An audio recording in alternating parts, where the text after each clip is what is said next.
Good morning, শুভ সকাল। Hi everyone, আসসালামু আলাইকুম। সবাই কেমন আছেন? আশা করি দেশ এবং দেশের বাইরে যে যেখান থেকে আমার ভিডিওটা দেখছেন সবাই অনেক অনেক অনেক ভালো আছেন। অনেক ভোর থেকেই আজকের ভিডিওটা শুরু করলাম। বাহিরে কি পরিমাণ কুয়াশা সেটা তো জানালা দেখে বুঝতে পেরেছেন। ওর বাবা নাস্তা করে চা খেয়ে চলে গিয়েছে, তো আমি এখন আমার জন্য চা নিলাম। এখন আর অত গুছিয়ে আসলে ভিডিও করতে পারি না।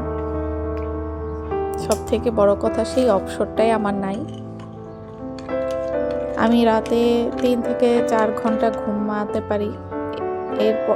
এর বাইরে আর সেরকম আমার কোনো অবসর টাইম নেই। তো ওরকম করে আপুদের মতো সাজানো গোছানো ব্লগ ভিডিও এখন আর আমি শেয়ার করতে পারি না আসলে।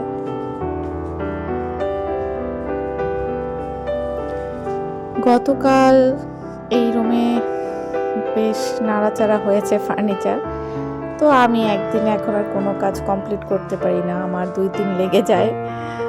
তো আজকে গুছাবো এই র্যাকটাকে, যেহেতু এটাকে আমি একটুখানি ভিনেগার আর সয়াবিন তেল দিয়ে এটাকে ক্লিন করেছি। তো এতে যেটা হয় একটু চকচকেও করে, তার উপর হচ্ছে ক্লিনও হয় খুব সুন্দর করে। তো প্রায় একদম নতুনের মতোই কিন্তু লাগছে, তবে হচ্ছে আমার পিছনের দেয়ালের মানে দাগের কারণে, আঁকিঝুঁকির কারণে আরও তো একটা ভালো বোঝা যাচ্ছে না। তো এই যে এখানে আমি একটু সিম্পল ভাবে সাজিয়ে নিলাম। খুব বেশি কিছু আসলে আমার দিয়ে সাজাতে ভালো লাগে না, তবে এটার পাশে একটা গাছ রাখলে ভালো লাগতো, বড় কোনো গাছ। তো আমার সব গাছ এখন বারান্দায়, তার উপর উইন্টারের কারণে সব গাছের অবস্থা খারাপ হয়ে গেছে, বিশেষ করে মানি প্লান্ট আর বাকি গাছগুলো। এইখানে আজকে দুপুরে একটা খুব মজার একটা খাবার বানাবো, সেটা হচ্ছে ডাল। কয়েকদিন হয়ে গেলে আমি এভাবে ভর্তা মানে ডালটাকে শুকিয়ে নিই জাল দিয়ে, তারপর যে এখানে আমি রসুন না সরি পেঁয়াজ আর হচ্ছে সরিষার তেল দিয়েছি। সরিষার তেল দিলে খুব ভালো লাগে এই ভর্তাটা। তো এই ডাল, আমার বাসায় ডাল রান্না করলে আমি ছাড়া কেউ খাওয়ার নেই, আর ডাল কিন্তু একদম অল্প রান্না করা যায় না। তো আমিও দেখা যায় যে পরের দিন আর আমার ডালটা খেতে ভালো লাগে না, বাসি ডাল। তো আমি সবসময় এরকম জাল দিয়ে নেই, আর 2-3 দিন হলে সবচেয়ে ভালো হয়। এই খাবারটা মূলত আগে যখন ফ্রিজ ছিল না, আর আগে কিন্তু প্রচুর পরিমাণে ডাল রান্না হতো, প্রত্যেক বাড়িতে বড় বড় ফ্যামিলি ছিল। তো তখন কিন্তু ডাল যখন এরকম মানে অনেক বেশি হতো, বা অনেক বেশি দিন কয়েকদিন হয়ে গেছে বা ডাল খাওয়া হয়নি, তখন কিন্তু আগের দিনের মা চাচিরা এরকম করে জাল দিয়ে তারপর পেঁয়াজ মরিচ দিয়ে এরকম করে আবার হচ্ছে ভর্তার মতো একটু করে। আর আমি একটু ধনিয়া পাতা দিয়ে দিলাম। আজকে আমি লাল মরিচটা আমার ছিল না, লাল মরিচটা ফোড়নে দিলে শুকনা লাল মরিচটা বেশি মজা লাগে, তো ছিল না, তবে ধনিয়া পাতা দেওয়াতে এত টেস্ট হয়েছে। আর কি বলবো, এই খাবারটা আসলে অনেক মজার, হয়তো বা গ্রামের যারা আছেন তারা এই খাবারটা সম্পর্কে জেনে থাকবেন। তো আমি প্রায় কিন্তু এটা করি, আপনাদের ভাইয়া কিন্তু খায় না, কারণ ও এই খাবারের সাথে পরিচিত না। তারপর বিকেলে একটু আলু ভর্তা মানে আলু ভর্তা করেছি চপ করার জন্য।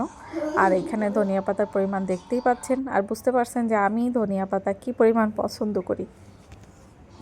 আর আলুর চপের যে ব্যাটারটা, এটা মূলত গতকালকের ধনিয়া পাতার পাকোড়া করেছিলাম, সেটার সাথে আমি আরেকটু মিশিয়ে এখন আটা মিশিয়ে মশলা মিশিয়ে করে নিয়েছি ব্যাটার। আর এটাতে বেশি ভালো লাগবে, যেহেতু ব্যাটারেও হচ্ছে ধনিয়া পাতা আছে আর ধনিয়া পাতার ভর্তাও।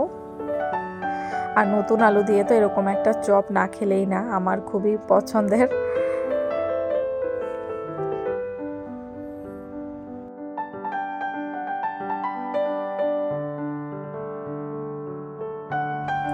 তো চেহারা এটা ভালো হয়নি, কিন্তু খেতে কিন্তু অনেক মজা হয়েছে। নতুন আলু তো, তাই এটা খুব ভালো শেপ করা যাচ্ছিল না চপ করার জন্য, কিন্তু খেতে কিন্তু দুর্দান্ত।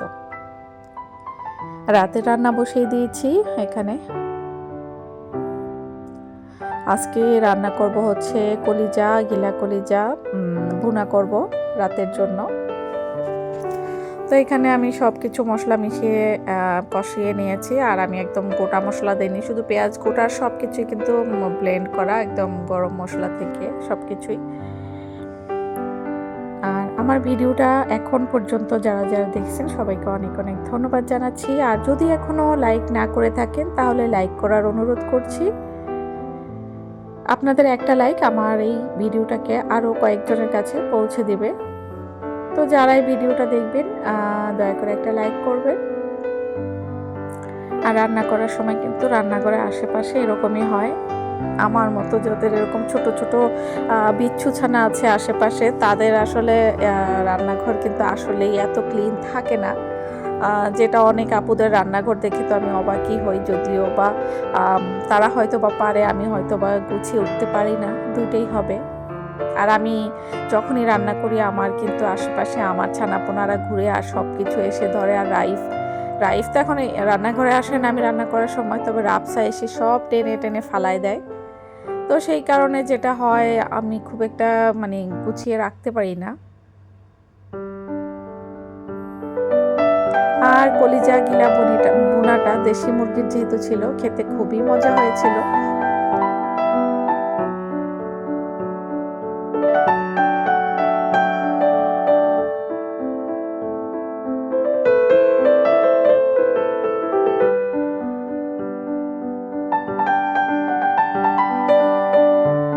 নামানোর কিছুক্ষণ আগে কয়েকটা কাঁচামরিচ দিয়ে দিয়েছি, এতে যেটা হয় খুব সুন্দর একটা ঘ্রাণ আসে। তো আজকে রাতের রান্না করে ঘুমাতে যাওয়ার আগে আবার একটু কিচেনটাকে গুছিয়ে নিয়েছি। এই র্যাকটাকে ক্লিন করেছিলাম, তো এখন শুকিয়েছে। আর খালা দুপুরে থালা প্লেট ধুয়ে গেছিল, তো কাপগুলিকেও গুছাতে হবে।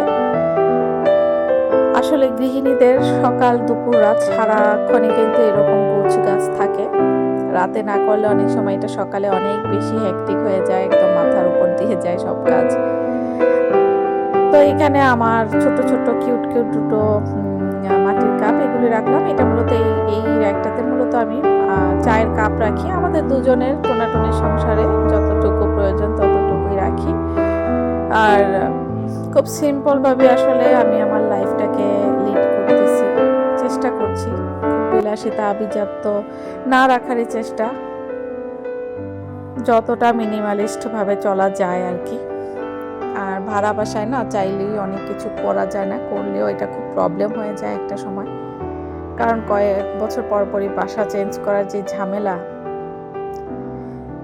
তো এইখানে এই যে আমার হামানদিস্তাটা, আর এখানে একটু সরিষার তেল নিয়েছি, এটা থাকে, এটা মূলত আসলে ডেকোরেশন করার জন্যই। এই বোতলটা খুব একটা আমি রেগুলার ইউজ করি না, তো কিনে ফেলেছি তাই তেল রেখে দিলাম, কারণ কাচের কোনো জার আমার বাসায় রাখতে পারি না, অয়েল জার এগুলি ফেলে ভেঙে ফেলে বাচ্চারা। তো এই যে আমার সিম্পল কিচেন ডেকোরস আইডিয়া বলা চলে আর কি। তো আমার ভিডিওটা কেমন লেগেছে কমেন্টে কিন্তু অবশ্যই জানাবেন। আপনাদের সাথে কথা বলতে বলতে আমি কিন্তু ভিডিওর একদম শেষ প্রান্তে চলে এসেছি, তো আশা করি আমার ভিডিওটা আপনাদের ভালো লেগেছে। তো আমি আজকের মতো এখানেই বিদায় নিচ্ছি, দেখা হবে আবার কোনো নেক্সট ভিডিওতে। ততক্ষণ পর্যন্ত সবাই ভালো থাকুন, সুস্থ থাকুন, আল্লাহ হাফিজ।